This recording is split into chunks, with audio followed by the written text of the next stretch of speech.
جن پہ قرضے ہیں نا، جو تنگ دست ہیں، جو روز رکے بھیجتے ہیں دعاؤں کے کہ بڑی پریشانیاں، وہ وظیفہ سنیں، وہ وظیفہ سنیں۔ ہمارے زمانے میں وظیفے لینے کا رواج نہیں، تویز لینے کا رواج ہے۔ لینا چاہیے، تویز بری چیز نہیں، اچھی چیز ہے، لیکن زیادہ کام برکت والا کیا ہے؟ اللہ اللہ کرنا۔ ایک تابعی بزرگ، تابعی ہیں، صحابی کے شاگرد ہیں، فرماتے ہیں میں مسجد اقصیٰ میں گیا، فلسطین میں مسجد اقصیٰ میں ایک شخص کو میں نے دیکھا، بڑا نورانی چہرہ اس کا، اور بڑا اس کے وجود کے اندر عجیب سی کشش، خوشبو دور تک پھیلی ہے۔ وہ بندہ نا نماز نہیں پڑھ رہا تھا، سجدے ہی کرتا جا رہا تھا، ایک سجدہ، دوسرا سجدہ، تیسرا سجدہ، اور سجدہ کرتا تو دیر تک سجدہ کرتا، پھر سجدہ کرتا تو دیر تک۔ کہتے ہیں جب وہ فارغ ہوا تو میں نے گزارش کی، کہتے ہیں جب وہ فارغ ہوئے تو میں نے گزارش کی، میں نے کہا بزرگوں ایک بات پوچھنے کو دل کرتا ہے۔ انہوں نے کہا پوچھو۔ کہنے لگے آپ اتنے سجدے کیوں کرتے ہیں؟ کہتے ہیں میں نے پوچھا تو بزرگوں نے رونا شروع کر دیا، اتنا روئے کہ ہچکی بد گئی۔ پھر میں نے کہا حضور میں نے کوئی غلط بات پوچھ لی، آپ تو پریشان ہو گئے؟ کہنے لگے پھر رونے لگے۔ میں نے پھر کہا حضور آپ، میں نہیں پوچھتا سوال، کرتے پھر رونے لگے۔ 3 دفعہ روئے تو کہنے لگے سنو، میں رسول اللہ کا صحابی ہوں، میں نبی پاک کا، میں نے اپنے حبیب سے سنا ہے کہ جب کوئی بندہ رب کو ایک سجدہ کرتا ہے تو اللہ اس کے گناہ معاف کرتا ہے، ایک سجدہ کرتا ہے تو اللہ کیا کرتا ہے؟ بولیے، اللہ گناہ بھی معاف کرتا ہے، رب اسے نیکی بھی عطا کرتا ہے، اور اپنی بارگاہ میں اس کا درجہ بھی بلند فرماتا ہے۔ ایک سجدہ اور 3 فائدے، گناہ بھی معاف ہوئے، نیکی بھی ملی، اور درجہ بھی بلند ہوا۔ کہتے ہیں یہ کہہ کے بزرگ پھر رونے لگے۔ جب وہ خاموش ہوئے تو میں نے کہا حضور اگر ناراض نہ ہوں تو مجھ پر تو کیفیت ہی عجیب طاری ہو گئی ہے، آپ کے اس رنگ نے میرا بھی رنگ بدل دیا ہے، پوچھ سکتا ہوں آپ کون ہیں؟ پوچھ سکتا ہوں آپ کون ہیں؟ کہتے جب میں نے سوال کیا تو انہوں نے پھر آنسو پوچھے، کہنے لگے میں رسول اللہ کا نوکر ابو ذر غفاری ہوں، میں ابو ذر غفاری ہوں، میں اپنی زندگی سجدے میں بتانا چاہتا ہوں، میں وقت اللہ کے حضور سجدہ کر۔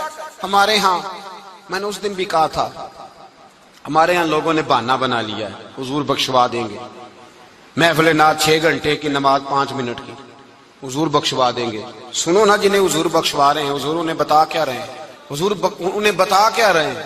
اللہ اکبر، کیا انداز ہے۔ حضرت ربیعہ بن کعب کہتے ہیں میں حضور کو وضو کرایا کرتا تھا، بخاری مسلم میں۔ ایک دن حضور نے فرمایا سل یا ربیعہ، ربیعہ کچھ مانگ لو، تو کہتے ہیں میں نے مانگا تو پھر میں نے بھی وہ چیز مانگی جو سب سے قیمتی تھی۔ میں نے کہا حضور جنت میں وہ والا مکان چاہیے جس کی دیوار کے دوسری جانب آپ کا حجرہ انور ہو، جس کی دوسری سائڈ پہ آپ کا گھر ہو، تو اڈی میری کاند سانجی ہو گئی، وہ والا مکان چاہیے۔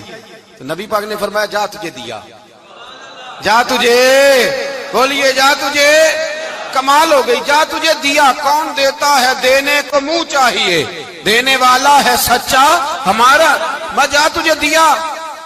ایک میری بات یاد رکھنا، حضور کیا فرمایا؟ اپنی زندگی میں سجدے زیادہ کرنا۔ کیا زیادہ کرنا؟ چلو سارے بولے ایک دفعہ، کیا کرا؟ کیا زیادہ کرنے؟ تو حضور بھی فرماتے ہیں میرا جنت میں پڑوسی وہ ہوگا جو سجدے زیادہ کر کے آئے گا۔ تو میرے بھائی اگر تو سجدہ ہی نہیں کرتا، تو اس لذت سے ہی ناشنا ہے، نماز جلدی کی، باقی سارے کام لیٹ کے، مسجدوں میں بیٹھے ہیں لوگ، خوش گپیاں چل رہی ہیں، بڑے بڑی لمبی، نماز کا وقت آیا تو چھوٹی ہو گئی، فٹافٹ کرو۔ نماز، عبادت، ریاضت، یہ تو بندے کو اللہ کے قریب۔ حضرت عبداللہ بن جعفر، حضرت جعفر طیار کے بیٹے تھے، نبی پاک کی پھوپھی کے بیٹے تھے حضرت زبیر بن عوام رضی اللہ تعالیٰ، وہ انتقال کر گئے۔ ان کا جب وصال ہوا تو 10 لاکھ دینار کا قرضہ تھا ان پر، اور جو زمین انہوں نے چھوڑی وہ زمین بنجر تھی۔ لو سن لے، جن پر قرضہ چڑھا ہوا ہے وہ نسخہ بھی سن لے، جن پہ قرضے ہیں نا، جو تنگ دست ہیں، جو روز رکے بھیجتے ہیں دعاؤں کے کہ بڑی پریشانیاں، وہ وظیفہ سنیں، وہ وظیفہ سنیں۔ ہمارے زمانے میں وظیفے لینے کا رواج نہیں، تویز لینے کا رواج ہے۔ لینا چاہیے، تویز بری چیز نہیں، اچھی چیز ہے، لیکن زیادہ کام برکت والا کیا ہے؟ اللہ اللہ کرنا۔ کیا کام ہے؟ سجدہ کرنا برکت والا کام ہے۔ حضرت عبداللہ بن جعفر طیار کہتے ہیں میں نے قرضہ لینا تھا زبیر بن عوام سے، وہ وصال کر گئے، میں ان کے بیٹے کے پاس گیا، عبداللہ بن زبیر کے پاس۔ میں نے کہا پیسے لینے تھے، کہا بالکل لینے ہیں، میرے ابا جی مجھے وصیت کر کے گئے، لکھ کے گئے کہ یہ پیسے دینے۔ اور وہ یہ لکھ کے گئے ہیں میں زندگی بھر کوشش کرتا رہا ہوں، ادا نہیں ہو سکے، بیٹا تیری ذمہ داری ہے میرے قرضے ادا کرنا۔ عبداللہ بن زبیر رضی اللہ تعالیٰ عنہ کہنے لگے میں انشاءاللہ آپ کی رقم دے دوں گا۔ تو عبداللہ بن جعفر طیار کہنے لگے بھائی ہم دونوں آپس میں ہیں، کوئی شے نہیں چھوڑ کے گئے آپ کے ابا جی، کوئی چیز نہیں، توجہ ہے میری بات پر؟ یہ صحابہ کا ذرا انداز دیکھیے گا بندگی کا، کوئی چیز نہیں چھوڑی۔ تو حضرت زبیر بن عوام کہنے لگے ایک زمین کا ٹکڑا ہے وہ بھی بنجر ہے، اس میں بھی کوئی کھیتی نہیں اگتی، سبزہ نہیں ہوتا، بنجر ہے، پانی کوئی نہیں، اور وہ اتنی خشک ریتلی زمین ہے کہ بڑا مشکل کام ہے وہاں سیراب کرنا، بے آباد زمین ہے۔ حضرت سیدنا عبداللہ بن جعفر کہنے لگے تو اس طرح کر، وہ مجھے ساری نہ دے، اس میں سے تھوڑی سی مجھے دے دے، میں 10 لاکھ دینار کے عوض وہی رکھ لیتا، تیرے باپ کا قرضہ ادا ہو گیا، دے تو صحیح۔ انہوں نے کہا آپ کیا کریں گے، وہ تو کسی کام کی نہیں، چند کوڑیوں کی بھی نہیں، فرمایا مجھے دے دو، میں جانوں اور میرا کام جانے۔ او بھائی یہ تھے بندگی والے لوگ، یہ تھے جن کا رب سے رشتہ ہے، جنہوں نے حضور کے صلی اللہ علیہ وسلم کے پاس بیٹھ کر بندگی سیکھی تھی۔ کہتے زمین کا ٹکڑا لے لیا، بنجر بے آباد ریتلی زمین، جب میرے حصے میں آئی پہلے دن اپنے غلام سے کہنے لگے جو جگہ تجھے زیادہ سخت لگتی ہے نا وہاں میرا مصلی بچھا دے، جو تجھے زیادہ بنجر بے آباد لگتی ہے وہاں مصلی بچھا، مصلی بچھا۔ غلام نے مصلی بچھایا تو عبداللہ بن جعفر نے اللہ اکبر کہہ کے نیت باندھی۔ یہ حضرت جعفر طیار کے بیٹے ہیں، حضرت علی کے بھتیجے، انہوں نے نیت باندھی نماز کی، سر سجدے میں رکھا، رونے لگے، کہنے لگے اللہ میں بھی تیرا بندہ اور جس سے لینے تھے وہ بھی تیرا بندہ، خدا بندہ ہمارے درمیان مہربانی فرما، کرم نوازی کر، رحمت کا فیصلہ فرما۔ اتنا روئے کہ مصلی بھیگ گیا۔ کہتے اتنا تڑپ رہے تھے کہ صحابہ اکٹھے ہو گئے ان کے گرد، مصلی بھیگ گیا۔ جب بھیگا ہوا مصلی نماز مکمل کر کے اٹھایا نا، کہتے مصلی اٹھایا تو نیچے سے اللہ نے پانی کا چشمہ جاری فرما دیا، اللہ نے پانی کا چشمہ جاری کر دیا۔ فرمایا بناؤ حوض، کرو کھیتیاں سیراب۔ فرماتے ہیں جہاں ایک درخت نہیں اگتا تھا اللہ نے پورا باغ اگا دیا، جہاں ایک پھل نہیں ہوتا تھا وہاں عالی شان پھل لگ گئے، قرضے بھی ادا ہوئے۔ حضرت زبیر بن عوام کے بچوں کے پاس مال دولت بھی بچ گیا۔ لوگ جب کہتے ہیں یہ ساری کس چیز کی برکت ہے، اور فرماتے یہ ساری سجدوں کی برکت ہے، یہ رب کی بندگی کی برکت ہے، یہ اس کی بارگاہ میں نماز پڑھنے کی۔ مسلمان توجہ نہیں کرتا، توجہ نہیں، جاگ رہے ہیں آپ حضرات؟ یہاں کوئی حکومت اعلان کرے نا کہ ہر نماز کے بعد 500 روپیہ، کتنا جی؟ میرے خیال ہے کسی بھی نہیں ہونا مسیح جی، آن گے کہ نہیں؟ نہیں تھوڑے جے بول دے ہو، جڑے نہیں بول دے ہونا تو بالکل ہی نہیں نہ ہونا، ہونا تو پکا پتہ لگ۔ او خدا کے بندو بات سمجھو، رب فرماتا ہے تو مسجد آدھا میں تجھے برکت عطا کروں گا۔ کئی جگہ مسائل نہیں بنا دیے گئے، وہ چھوڑو دیے تو نفل ہے، چھوڑو دیے تو غیر مؤکدہ ہے۔ اعلیٰ حضرت فاضل بریلوی فرماتے ہیں جو نفل چھوڑتا ہے نا ایک وقت آتا ہے سنت کے ترک کرنا شروع کر دیتا ہے، اور تارک سنت ایک وقت آتا ہے کہ واجبات کو چھوڑتا ہے، چونکہ وہ سیلاب اچانک نہیں آیا کرتے، پہلے چھوٹا سا سوراخ ہوتا ہے، دریا کے کنارے چھوٹا سوراخ ہوتا ہے، بند نہ کیا جائے تو بڑا ہو جاتا ہے، پھر اور بڑا ہو جاتا ہے، پھر وہ سیلاب بن جاتا ہے۔ کیا ہوتا ہے کہ جب ہم دیر کرتے ہیں، آپ دیکھ لیں دنیا داری میں لوگ کتنے آگے نکل گئے، کتنے دنیا داری کی جو چیزیں آئیں وہ غالب ہو گئیں۔ میں آپ سے پوچھ رہا ہوں جتنے لوگوں کے پاس موبائل ہیں اتنے لوگ نمازی بھی ہیں؟ موبائل بعد میں آ کے غالب ہو گیا سب پہ، اور نماز آپ یہ ایوریج نکالے نا، جتنے لوگ فیس بک پہ ہیں اتنے لوگ دینی تعلیم کے میدان میں بھی ہیں، پڑھنے پڑھانے کا مزاج بھی رکھتے ہیں۔ جتنی نصیحتیں کرنے میں آج لوگ نکلے ہوئے ہیں، کیا اتنی خیر بھی دنیا میں بٹ رہی؟ جتنی جدید ٹیکنالوجی آ گئی سب ہم نے حاصل کر لی، بری بات نہیں، ٹھیک ہے، اچھی بات، لیکن سوال یہ ہے کہ وہ باتیں جو سالوں سے ہو رہی ہیں اور جو ہمارے دین کے فرائض میں شامل ہیں ان پر عمل کب ہوگا؟ اور میں یہ بہت سارے لوگ ہیں نا دعوت دیتے ہیں کہ آپ تشریف لائیں، اس جگہ پہ آ کے کچھ بات کریں تو میں دوستوں سے کہتا ہوں تقریریں تو اب بڑی سن لی لوگوں نے، تو زمانہ ہو گیا تقریریں کرتے سنتے. سوال تو یہ ہے کہ جو سنا ہے اس پر عمل کس دن کرنا ہے؟ وہ پہلا قدم جو عمل کا ہے وہ کس دن اٹھانا ہے؟ یہ کوئی گورکھ دھندا تو نہیں ہے نا کہ نشستن گفتن برخاستن. دیکھیں نا قرآن مجید کی آیات نازل ہوتی تھی، صحابہ دوڑ پڑتے تھے عمل کرنے کے لیے. لن تنالوا البر حتى تنفقوا مما تحبون، تم بھلائی کو نہیں پہنچو گے جب تک اپنی پیاری چیز خرچ نہ کرو. تو یہ آیت ہم نے بھی سنی ہوئی ہے. میں آپ سے ہاتھ نہیں اٹھواتا، آپ خود اپنے آپ سے پوچھیں، میں اپنے آپ سے پوچھتا ہوں کب پیاری چیز لا کے خرچ کی ہم نے اللہ کے راستے میں. لیکن جب نازل ہوئی تھی تو عبداللہ ابن عمر کو گھوڑا پیارا تھا، انہوں نے فوراً لا کے پیش کر دیا تھا. حضرت ابو طلحہ انصاری کو باغ پیارا تھا، انہوں نے فوراً لا کے حضور کی بارگاہ میں پیش کر دیا تھا. ہم کب یہ کام کریں گے؟ ہم سن رہے ہیں، ہمیں آتی ہے، ہم آگے بڑھا رہے ہیں، لیکن جلدی سے صحابہ کا یہ مزاج تھا کہ جیسے ہی ان تک خیر پہنچی انہوں نے عمل کر کے دکھایا. جیسے نصیحت ملی اس نصیحت پر وہ عامل ہو گئے. امام جعفر صادق رضی اللہ تعالیٰ عنہ سے ایک شخص نے پوچھا حضور میں دین کی خدمت کرنا چاہتا ہوں، تبلیغ کرنا چاہتا ہوں، کوئی طریقہ بتائیں. بہت سارے لوگ ہیں آج کل جو یہ چاہتے ہیں کہ جناب مجھے نہ کوئی آپ نسخہ بتائیں، کوئی سلیقہ بتائیں، میں دین کا کام کرنا چاہتا ہوں، دعوت خیر دینا چاہتا ہوں، کوئی طریقہ بتائیں. تو سیدنا امام جعفر صادق رضی اللہ تعالیٰ عنہ فرمانے لگے آسان طریقہ ہے، اور بغیر کسی فلسفے کے، بغیر کسی الجھی ہوئی گتھی کے سلجھی ہوئی بات ہے، بالکل طے. تو دین کی تبلیغ کرنا چاہتا ہے؟ اس نے کہا. تو فرمانے لگے بڑا آسان نسخہ ہے، اگر تو دین پھیلانا چاہتا ہے، تبلیغ کرنا چاہتا ہے، تو دین پر عمل کرنا شروع کر دے. عمل کے بڑے اثرات ہوتے ہیں. عمل، حضرت باجید بستامی فرمایا کرتے تھے جس نے ہماری خاموشی سے کچھ نہیں سیکھا وہ ہماری تقریر سے کیا سیکھے گا. یہ جو عمل ہوتا ہے یہ اتنی بڑی خاموش تبلیغ ہے، اتنی بڑی. امام جعفر صادق فرمانے لگے تو عمل کر، وہ تیرا عمل کرنا. آپ پڑھیں گھر میں نماز، آپ کے بچوں کو شوق ہو جائے گا.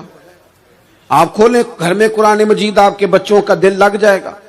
آپ بیٹھے تسبیح لے کے کہ آج میں نے آدھا گھنٹہ محبوب کی بارگاہ میں درود و سلام عرض کرنا ہے، بچوں کی طبیعت لگ جائے گی. عمل جو ہوتا ہے اس کا فیض بٹتا ہے. نیکی میں آگے بڑھنے کی جد و جہد، کوشش کرنا کہ میں ذرا خیر کے کام میں آگے نکلوں. کیا کہا حضرت عمر نے؟ کبھی ہم سنتے ہیں باتیں، کبھی اس کی گہرائی میں اترو نا. سیدنا فاروق اعظم فرماتے میری ساری عمر دوڑ لگی رہی کہ میں ابو بکر صدیق سے نیکیوں میں آگے نکل جاؤں. ساری زندگی میری دوڑ رہی، جد و جہد رہی کہ میں ابو بکر صدیق سے آگے. 2.5% زکوٰۃ ہے. عمر کہتے ہیں میں 50% لے کے آیا تھا، لیکن میں 50% پہ پہنچا تھا تو ابو بکر 100% پہ پہنچ گئے تھے، وہ سارا ہی لے آئے تھے. میری دوڑ رہی، جد. یہاں بھی دوڑ ہے. میری عزت کرو، میرے آنے پہ کھڑے ہو جاؤ، معاذ اللہ میرا اکرام کرو، میں فلاں صاحب ہوتا ہوں، قبیلے میں، برادری میں، سوسائٹی میں، سماج میں یہ نام رکھتا ہوں، میں فلاں سیاسی، سماجی، فلاحی، رفائی تعارف رکھتا ہوں، میرا فلاں معاملہ ہے. یہ اس مزاج میں دوڑ لگ گئی، اس طبیعت کی دوڑ لگ گئی. مجھے بھی مانا جائے، مجھے بھی گنا جائے، مجھے بھی شمار کیا جائے، میرا بھی نام ہو جائے، مجھے بھی اگلوں میں رکھا جائے، قرب والوں میں میرا بھی تذکرہ کیا جائے. جو دوڑ ہمیں بتائی اور سکھائی گئی تھی اس دوڑ میں ہم شریک کیوں نہیں ہوتے؟ اس میں آگے کیوں نہیں نکلتے؟ وہ جو ہمیں فرمایا گیا تھا کہ تمہیں پتہ چل جائے پہلی صف کا ثواب کتنا ہے تو تم قرآن اندازی کرو. تو یہ قرآن اندازی کس دن ہونی ہے؟ یہ والی قرآن اندازی کس دن ہونی ہے؟ لیکن وہ قرآن اندازیاں تو ہو رہی ہیں عمرے کے ٹکٹ کی. اتنے عمرے کے ٹکٹ، اتنے عمرے کے، اچھی بات ہے، اس کی بھی کوئی مخالفت نہیں. لیکن جو کام جس میں آگے بڑھنا تھا، جس میں جد و جہد کرنی، جس میں دوڑنا تھا، جس میں کاوش کرنی تھی، اس میں تو ہم پیچھے ہیں. زندگی اتنی تیزی سے گزر رہی ہے، آپ یقین کریں پیچھے پلٹ کے دیکھتے ہیں تو پتہ ہی نہیں چلتا کتنے سال بیت گئے. بھی ایسے لگتا ہے کل ہی تو ابھی داخل کرایا تھا گھر والوں نے اسکول میں، ابھی اگلے دن کی بات ہے دارالعلوم میں داخل ہوئے تھے اور اتنے سال بیت گئے، اتنا وقت گزر گیا۔ ہم عجیب مزاج کے لوگ ہیں، یہ چاہتے ہیں کہ ہمارے بچے بڑے ہو جائیں، یہ نہیں چاہتے کہ ہم بوڑھے ہو جائیں۔ دیکھیں اگر بچے بڑے ہوں گے تو لازمی نتیجہ ہے کہ ان کے بڑے، لیکن ہم دونوں باتوں میں اپنا مزاج رکھتے ہیں، بچے بھی بڑے چاہیے ہمیں اور ہم خود بھی اپنے آپ کو بوڑھا تسلیم کرنے کو تیار۔ ماشاءاللہ جی میرا بیٹا جوان ہو گیا، تو جناب آپ کیا ہو گئے؟ اب آپ بھی تو بتائیں نا، آپ کہاں پہنچ گئے؟ وہ کیا دور تھا جب کہتے تھے میرے بیٹے کو میرا جوتا پورا آنے لگا ہے۔ جیسے جیسے بچے بڑے ہوتے تھے والدین کے لہجے میں ٹھہراؤ آتا تھا، ان کی 5 نمازوں کے ساتھ تہجد بھی شروع ہوتی تھی، اشراق اور چاشت بھی شروع ہوتی تھی۔ وہ چاہتے تھے کہ ہمارے بچے ہمیں زیادہ سے زیادہ خیر کرتا دیکھیں، وہ اپنے لفظوں پر، جملوں پر، زبانوں پر، انداز پر کنٹرول کرتے تھے۔ میاں بیوی ایک دوسرے سے کہتے تھے اب لڑنا نہیں ہے، بچے اثر قبول کرتے ہیں، بڑے ہو گئے، اب ہمیں ماحول اور طرح کا بنانا ہے۔ کب آگے نکلیں گے نیکیوں میں؟ کب ہم جد و جہد کریں گے؟ کب ہم یہ والا کام کریں گے کہ نہیں اب مجھے سنور جانا چاہیے، نہیں اب میرے اندر مثبت تبدیلی آنی چاہیے، نہیں اب مزاج میں حلم، بردباری، وقار، وفاداری، یہ چیزیں مجھے پیدا کرنی چاہیے؟ کب بچپنا ختم ہوگا؟ وہ کسی درویش نے کہا تھا نا کہ میں نے 22 سال کے بوڑھے دیکھے اور میں نے 65 سال کے بچے دیکھے۔ کہا جناب کیا مانا؟ کہنے لگے مانا یہ ہے کہ بزرگی سمجھ کے ساتھ ہوتی ہے، عمر کے ساتھ تھوڑی ہوتی ہے۔ وہ تو سمجھ کے ساتھ ہے، جس دور میں سمجھ آ گئی، شعور آ گیا، سمجھ گئے بات کو۔ ورنہ بعض لوگ معذرت کے ساتھ بعض لوگ ساری زندگی سمجھدار ہونے کو تیار ہی نہیں ہیں۔ وہ کچھ ایسی باتیں کرتے ہیں جو ان کے منصب سے میچ ہی نہیں کرتی، ان کے سٹیٹس کے ساتھ وہ اٹیچ نہیں ہوتی۔ بھئی یہ بات آپ کو نہیں کرنی چاہیے تھی، آپ کا معیار یہ نہیں تھا، معیار بلند ہے آپ کا، آپ اپنے سٹیٹس کے حساب سے بات کریں گے۔ تو میرے عزیز آگے بڑھا جائے۔ اب تو کئی ہمارے کلاس فیلو چلے گئے، کئی ساتھ رہنے والے چلے گئے، کئیوں کو ہم دیکھتے ہیں وہ کہتے ہیں یار مہینوں ہو گئے چارپائی پہ پڑے، ملاقاتیں ادھوری رہ گئی ہیں، کئی باتیں ضروری رہ گئی ہیں، کئی لوگ رخصت ہو گئے، تو کیا ہم کب کس وقت ہم عبرت پکڑیں گے؟ بس چپ کر کے جنازہ پڑھ کے آ گئے کہ صرف اسی کا ہونا تھا، قبر پہ فاتحہ پڑھ کے آ گئے کہ صرف اسی کو دفن ہونا تھا، کسی کی کل خانی میں چہلوں میں شرکت کر کے آ گئے، کسی کی ہونی تھی میری ہونی نہیں ہے۔ اپنے اعمال میں پختگی لائی جائے، آگے بڑھا جائے۔ حضرت جابر ابن عبداللہ رضی اللہ تعالیٰ عنہ فرماتے میں نے میدان احد میں ایک صحابی کو دیکھا، کھجور کھا رہے تھے۔ کتنا ٹائم لگتا ہے کھجور کھانے میں؟ گوشت کی بھری ہوئی پلیٹ نہیں تھی ان کے سامنے کہ ساری خالی ہونے میں دیر لگے گی، کھجور کھا رہے تھے، بخاری شریف ہے۔ اور کھجور کھاتے کھاتے کریم محبوب علیہ السلام کی عالی مرتبت بارگاہ میں عرض گزار ہوئے، یا رسول اللہ اگر آج میں شہید ہو جاؤں تو کہاں جاؤں گا؟ تو حضور نے فرمایا جنت میں۔ حضرت جابر ابن عبداللہ فرماتے ہیں وہ بات انہوں نے سنی تو وہ جو کھجور کھا رہے تھے وہ باقی کے منہ سے نکال دی۔ کیا مانا؟ کہیں کھجور کھاتے کھاتے دیر نہ ہو جائے، کہیں دیر نہ ہو جائے۔ وہ کھجور نکال دی اور میدان میں اترے اور وہ لڑے اور انہوں نے جد و جہد کی اور وہ اسلام کا نام لے کر ڈٹ گئے، رسول اللہ صلی اللہ تعالی علیہ وسلم کے پیغام پر کھڑے ہو گئے، اللہ نے انہیں شہادت عطا کر دی۔ انہوں نے کھجور کھانے کا وقت بھی انتظار نہیں کیا کہ کہیں لیٹ نہ ہو جائے۔ کیا مانا ہے؟ کھجور کھانے سے پہلے پہلے اللہ نے انہیں جنت عطا فرما دی۔ ہمارا تو جناب وہ میرا پروگرام بن گیا، بس میں حج کر رہا ہوں، پھر اس کے بعد میں نے ولی اللہ ہو جانا۔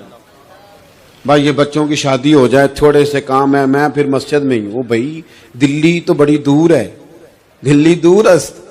یہ آپ جو باتیں سنا رہے ہیں یہ تو لمبی ساری بات ہے، یہ تو کام شروع کر دینا چاہیے تھا، اس پر تو عمل شروع کر دینا، روکا کس نے؟ آپ بچوں کے بیاہ بھی کریں لیکن ساتھ حضور کی بارگاہ میں درود و سلام بھی پیش کریں، آپ ڈیوٹی پہ بھی جائیں، رزق حلال بھی کمائیں، پر اگر رب توفیق دینا تو سویرے اٹھ کے ایک سپارہ قرآن مجید کا تلاوت بھی فرمائیں۔ اپنے آپ کو آراستہ پیراستہ کریں نیکیوں کے ساتھ، جدوجہد کریں۔ اگر اللہ تبارک و تعالیٰ نے رزق حلال دیا ہے، اللہ کی راہ میں خیر کے ساتھ بانٹنا ہے، تو پھر اس میں جلدی کریں، پھر دیر نہ کریں۔ جوانوں، جس طرح سیر کرنے کا عمر جوانی ہے نا، کھانے پینے کا عمر جوانی ہے، اور کہیں آنے جانے کا ٹائم جوانی ہے، میں سچ بتاتا ہوں عبادت کرنے کا ٹائم بھی جوانی ہے، دین کی نوکری کرنے کا وقت بھی جوانی ہے، ذکر کرنے کا ٹائم بھی جوانی کا ہے، درود و سلام عرض کرنے کا ٹائم بھی، کعبۃ اللہ کے پھیرے کا مزہ بھی جوانی میں، اور حضور کی محبت میں رونے کا مزہ بھی جوانی میں، ان کا نام لے لے کے جینے کا مزہ بھی جوانی میں، ان کے تذکروں کا مزہ بھی جوانی میں۔ عشق لگا سی کھیڈاں کھیڈ دینوں تے مینوں کھیڈاں پل گئیاں، میں کجل پایا سی یار دے ویکھنے نوں، پھر او دی یاد وچ روندیاں ہی ڈل گئیاں۔